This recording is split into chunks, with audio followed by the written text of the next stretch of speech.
നീ എന്താ കുത്തിയിരുന്നുറങ്ങുന്നത്? പോയി ഉറങ്ങ്. സമയം ഇത്രയായില്ലേ?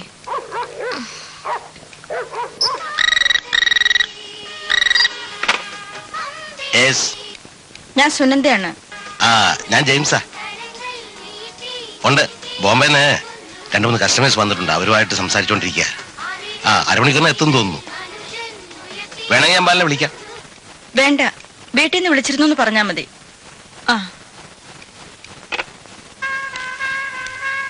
ബാല, തുടങ്ങിയല്ലോ. ഇതാ നിങ്ങളുടെ ഒരു കുഴപ്പം.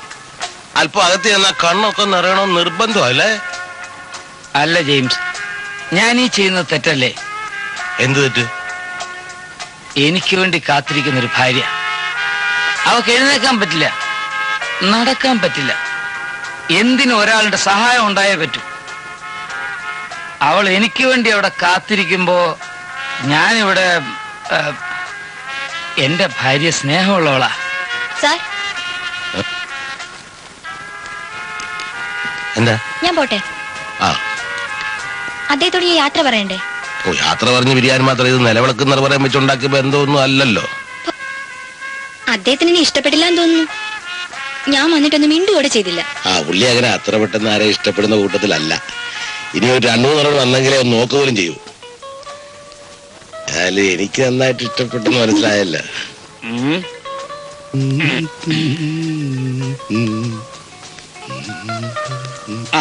ജെയിംസേ, എന്നെ കണ്ട ഒരുപാട് കഴിച്ചായിട്ട് തോന്നുമോ? 8 പെഗ് കഴിച്ചാണെന്ന് എന്തായാലും തോന്നുന്നില്ല. അപ്പൊ ഞാൻ ഇറങ്ങട്ടെ. ഒരുപാട് വൈകി. ഇപ്പൊ 8 പെഗ് കഴിച്ചെന്ന് തോന്നുന്നു.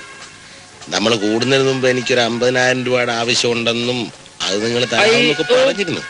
ഞാനത് എന്റെ ബ്രീഫ് കേസ് എവിടെ? അതിലുണ്ട്.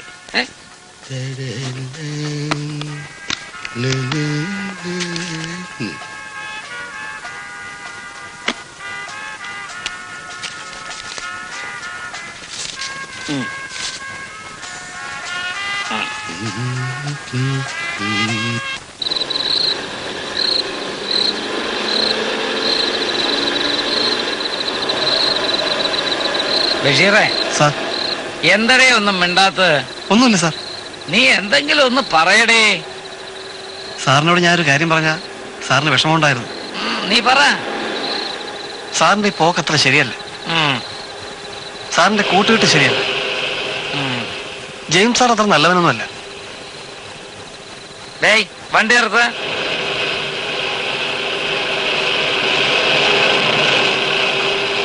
നീ ഇറങ്ങി വാ.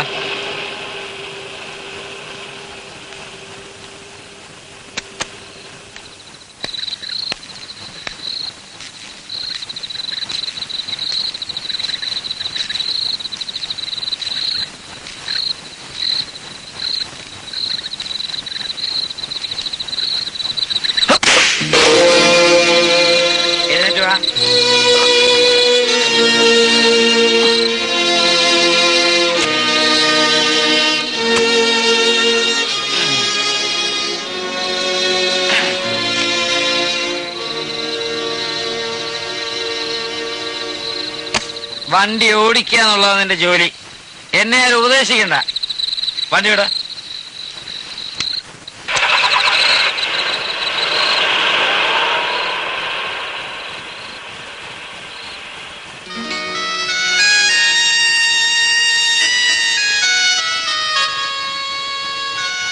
സാറിന് എന്നെ ഒരു കാരണവുമില്ലാതല്ലേ.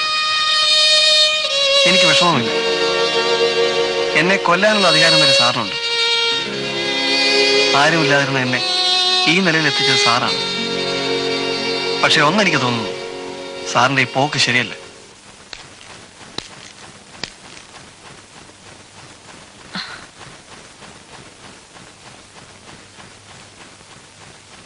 ഒരു നല്ല കോംപ്ലിമെന്റ് തന്നാ സ്വീകരിക്കുമോ? ഈ സാരി ഉടുത്തിരിക്കുന്നത് കാണുമ്പോ ഈ ലോകത്തെ ഏറ്റവും വലിയ സുന്ദരി എന്റെ ഭാര്യയാണെന്ന് തോന്നുന്നു. വേണ്ട, ഈ പറഞ്ഞതിന്റെ അർത്ഥം എന്റെ ഭർത്താവ് ഇന്ന് 10-ലധികം ഡ്രിങ്ക്സ് കഴിച്ചിട്ടുണ്ടെന്നാണ്. അതുകൊണ്ടെന്താ? എനിക്ക് ബോധമില്ലേ? ബോധമുണ്ട്. പക്ഷെ സാറിന്റെ മുഖം ഇങ്ങനെ കാണുന്ന എനിക്കിഷ്ടമല്ല. അപ്പോ അത്രയ്ക്ക് ബോറാണോ എന്റെ മുഖം? സുന്ദരനാണ്. രാവിലെ കുളിച്ച് കുറിയും തൊട്ട് ഇവിടെ നിന്ന് ഇറങ്ങുമ്പോ ഇപ്പൊ നോക്ക്, കണ്ണെല്ലാം തടിച്ചു വീർത്ത് വേർത്ത്. സുനന്ദ ഒന്ന് മനസ്സിലാക്കണം. രാവിലെ ഇവിടുന്ന് ഇറങ്ങുന്നത് വരെ പ്രശ്നങ്ങളെ പറ്റി ഞാൻ ആലോചിക്കാറേ ഇല്ല. ഓഫീസിൽ ചെന്നാ പിന്നെ പ്രശ്നങ്ങളേ ഉള്ളൂ. ശരി, എന്നാലേ സാറിന്റെ ഒരു പ്രശ്നം ഇന്ന് ഞാൻ പരിഹരിച്ചിരിക്കുന്നു. ഓഫീസിലേക്ക് ഒരു സ്റ്റെനോ വേണ്ടേ? ഞാൻ തരാം. പണ്ടൊരുത്തനെ വാച്ച്മാനെന്ന് പറഞ്ഞ് നിയമിച്ചിട്ടേ കട്ടോണ്ടോ ഓർമ്മയുണ്ടോ?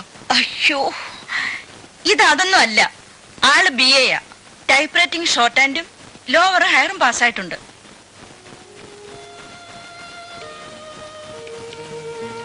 ആരാ കക്ഷി? ഇന്ന് എനിക്കൊരു പെൺകുട്ടിയുടെ കത്ത് വന്നിരുന്നു. മിസ്സസ് ബാലഗോപാലൻ എന്ന പേരിൽ. ആ കത്ത് വായിച്ചപ്പോ അറിയാം, നിനക്ക് ദുഃഖം വന്നു. സത്യം, എന്തൊരു ദാരിദ്ര്യമാണെന്നോ. സാർ ഒരു ദിവസം വലിക്കുന്ന സിഗരറ്റിന്റെ കാശുണ്ടെങ്കിൽ അവർ ഓണം കൊണ്ടാടും. നാളെ ആ കുട്ടി അമ്മയും സാറിനെ കാണാൻ വരുന്നുണ്ട്. അതിനു മുമ്പ് എനിക്ക് എഴുതിയതാ ശുപാർശയ്ക്ക്. അവര് വന്നാൽ ആ കുട്ടിക്ക് തന്നെ ജോലി കൊടുക്കണേ. ശരി, സമ്മതിച്ചു.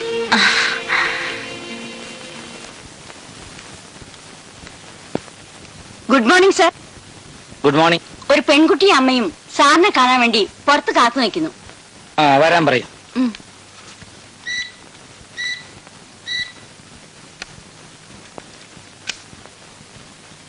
സൂപ്രണ്ടിനോട് ഉച്ച കഴിഞ്ഞ് എന്നെ വന്ന് കാണാൻ പറയും.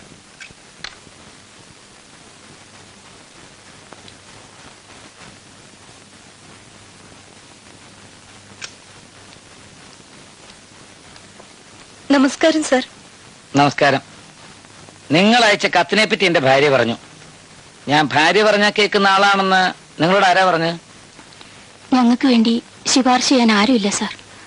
അപ്പോഴെനിക്ക് തോന്നി, ഒരു കുടുംബമായിട്ട് ജീവിക്കുന്ന ആളാവുമ്പോ എപ്പോഴും ഭാര്യ പറഞ്ഞത് കേൾക്കുമല്ലോ. അതുകൊണ്ടാ ഞാൻ ഇവളോട് പറഞ്ഞ് ഒരു കത്ത് സാറിന്റെ ഭാര്യയ്ക്ക് അയപ്പിച്ചത്. നിങ്ങൾക്ക് ഇതിനു മുമ്പ് എവിടെങ്കിലും ജോലി ചെയ്ത് പരിചയമുണ്ടോ? എന്ത് പണി പറഞ്ഞാലും ഞാൻ പഠിച്ചോളാം. പരിചയമില്ലാതെ എങ്ങനെ എന്ത് പണി പറഞ്ഞാലും പഠിക്കുന്നത്? ശ്രമിച്ചാൽ സാധിക്കാത്ത കാര്യമുണ്ടോ സാർ? ഓഹോ, അങ്ങനെയാണോ? അങ്ങനെയാണെങ്കിൽ ഒരു പാട്ട് പാടാൻ പറഞ്ഞാലോ? പാടാൻ സാർ.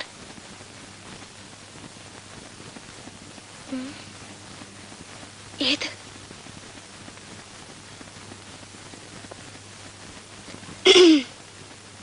അഞ്ജന ശ്രീധര ചാരുമൂർത്തേ കൃഷ്ണ, അഞ്ജലി കൂപ്പി വണങ്ങിടുന്നേൻ കൃഷ്ണ.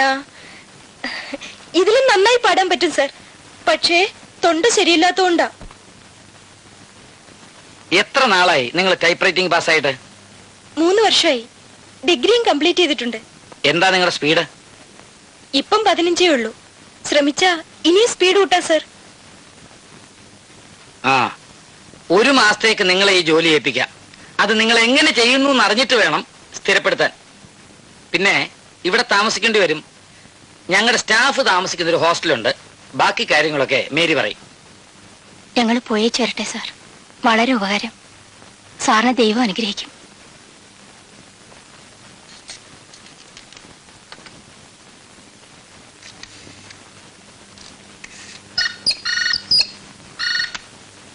ഹലോ, സുനന്ദയാ, നീ പറഞ്ഞ കക്ഷിക്ക് ഞാൻ ജോലി കൊടുത്തു. എങ്ങനെയുണ്ട് ആള്? കൊള്ളാവോ?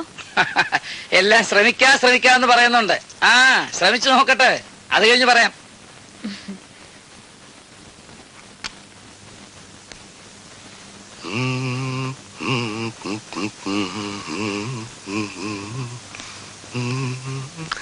നമ്മുടെ പുതിയ സ്ഥലമായിരിക്കും ഇപ്പോൾ നാട്ട് ഇറങ്ങി പോയത്. അതെ. എങ്ങനെയുണ്ട്? അയ്യോ പാവം. അയ്യോ, അത് മാത്രം പറയരുത്. മറ്റെന്ത് വേണേ പറഞ്ഞു. പാവവും നിങ്ങൾ പറഞ്ഞിട്ടുള്ള കക്ഷികളൊക്കെ പിന്നീട് നിങ്ങളുടെ ജീവിതത്തിലെ നായികമാരായിട്ടുണ്ട്. ഇതെന്റെ ഭാര്യ പറഞ്ഞിട്ടാ. വിട്ടേരെ സമയം ഇനി ഉണ്ടല്ലോ. പിന്നെ ഞാൻ വന്നേ, നമ്മുടെ ഇന്നത്തെ വൈകുന്നേരത്തെ പ്രോഗ്രാം മറന്നു പോലും. DSPയും ഡോക്ടറും ഒക്കെ 6 മണിക്ക് തന്നെ എത്തും. DSP സാറിന് പുറത്തൊന്നും പോകാത്ത ആളാ. ഇതിന് നിങ്ങളുടെ ഒരു കാര്യമായതുകൊണ്ട് ഞാൻ നിർബന്ധിച്ചുകൊണ്ടും വരിക. ഈ കാക്കി ഉടുപ്പിട്ടവന്മാര് നമ്മുടെ കയ്യിലിരിക്കുന്ന എപ്പോഴും നല്ലതാ. ഒരു അത്യാവശ്യമേ. ഹലോ. കൂടെ ഹലോ. യെസ്.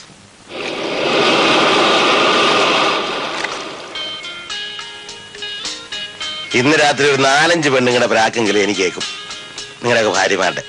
ഞാൻ പിന്നെ കല്യാണം കഴിക്കാത്ത ആളായതുകൊണ്ട് അങ്ങനെ ഒരു പ്രാക്ക് എനിക്ക് കേൾക്കില്ല. ഭർത്താവ് എത്ര നല്ലവനാണെങ്കിലും ഒരല്പം പോലും മദ്യപിക്കുന്ന ഒരു ഭാര്യയ്ക്ക് ഇഷ്ടപ്പെടുന്നു എനിക്ക് തോന്നുന്നില്ല. പോലീസ് ഡിപ്പാർട്ട്മെന്റ് എന്ന് പറയുന്നു 2 പെഗ് അകത്തി എന്നാലേ എന്റെ പോലീസ് മുറയിലുള്ള സംസാരവും മറ്റും മാറുകയുള്ളൂ എന്നാ എന്റെ ഭാര്യയുടെ അഭിപ്രായം. ആദ്യ രാത്രി തന്നെ 2 പെഗ് അടിക്കാതെ എന്റെ പരാതി അവൾക്ക് ഇപ്പോഴും തീർന്നിട്ടില്ല. ഞാനേ ഈ ഗസ്റ്റ് ഹൗസ് വാങ്ങിച്ചിട്ട് 8 വർഷമായി.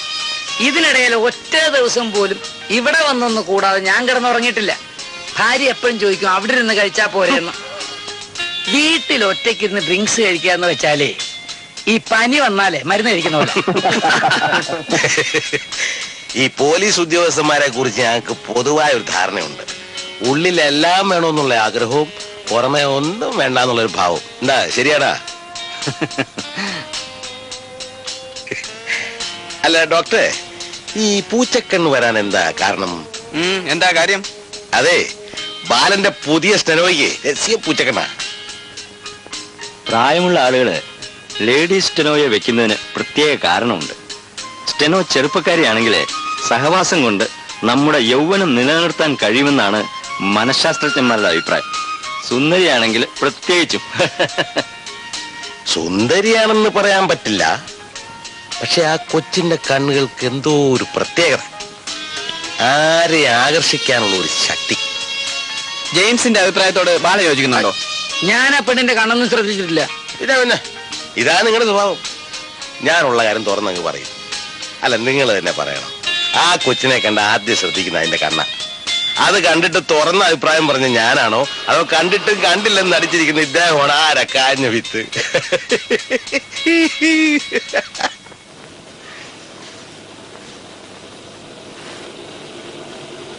ബഷീറേ, സാർ നീ എന്തെങ്കിലും പറയടേ. എനിക്കൊന്നും പറയാനില്ല സാർ. ഡേയ്, വണ്ടി എടുത്ത്.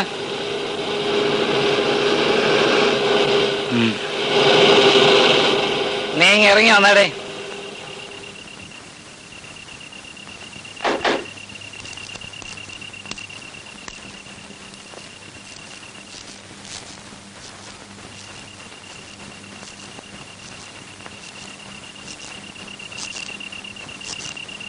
ഇന്നലെ ഇവിടെ വെച്ചാ ഞാൻ നിന്നെ തല്ലിയത് അല്ലേ? അതെ സാർ.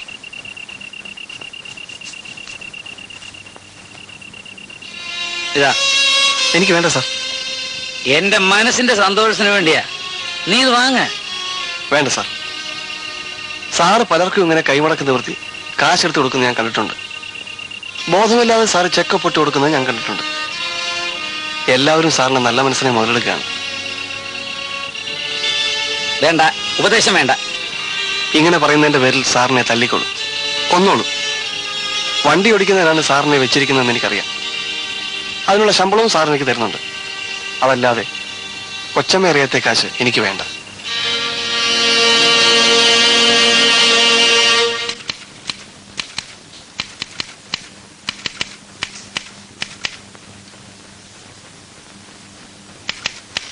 എങ്ങനെയുണ്ട് ഹോസ്റ്റലിലെ താമസമൊക്കെ? കുഴപ്പമില്ല സർ. എന്നും റോസാപ്പൂ തലയിൽ വെക്കുവോ? ഏയ്, അങ്ങനെയൊന്നുമില്ല.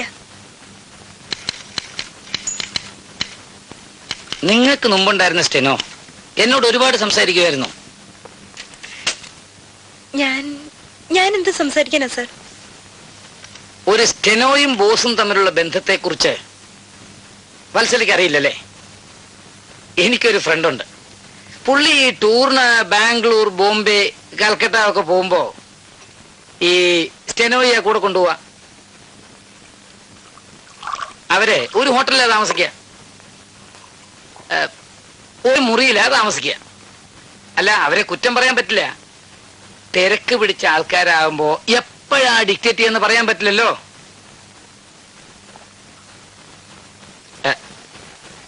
എന്ന് കരുതി ഞാൻ ബാംഗ്ലൂരും ഡൽഹി ഒന്നും പോറില്ല കേട്ടോ. കാര്യം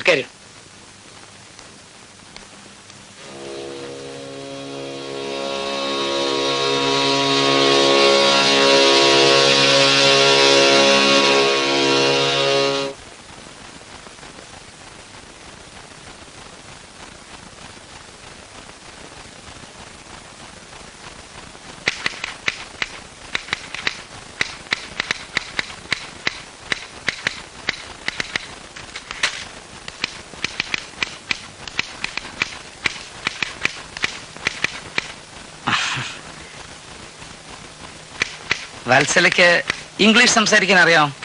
അത്യാവശ്യത്തിന്. എഴുതാൻ അറിയാം? സംസാരിക്കുന്നതിനേക്കാൾ എഴുതാനാണ് സാർ എനിക്ക് എളുപ്പം. ഞാൻ കുറച്ച് കാര്യങ്ങൾ മലയാളത്തിൽ പറയാം. നാളെ വരുമ്പോ വത്സല ഇത് ഇംഗ്ലീഷിലായിക്കൊണ്ട് വരണം. എന്റെ സ്റ്റെനോയ്ക്ക് ഇംഗ്ലീഷിലുള്ള പ്രൊഫഷൻസി ആണെന്ന് അറിയണ്ടേ?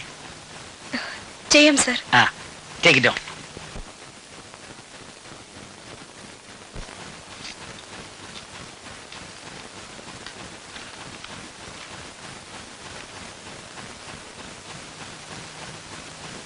എന്റെ മനസ്സൊരു വരണ്ട മരുഭൂമിയായിരുന്നു. കൊള്ളാം സാർ. എന്റെ മനസ്സോ? അല്ല, നല്ല ഭാഷ.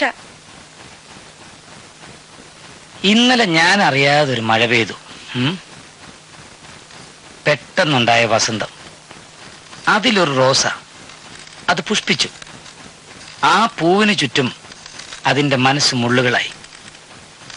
മുള്ളിനെ നോവിക്കാതെ, എന്റെ കൈ നോവാതെ എനിക്ക് ആ പൂ സ്വന്തമാക്കിയേ പറ്റൂ. സാധിക്കുമോ എന്തോ.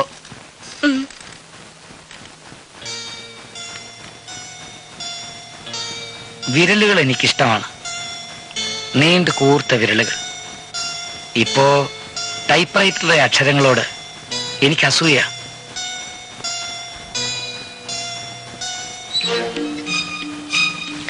My mind was like a barren desert. To my surprise, it rained yesterday. That was a sudden stream.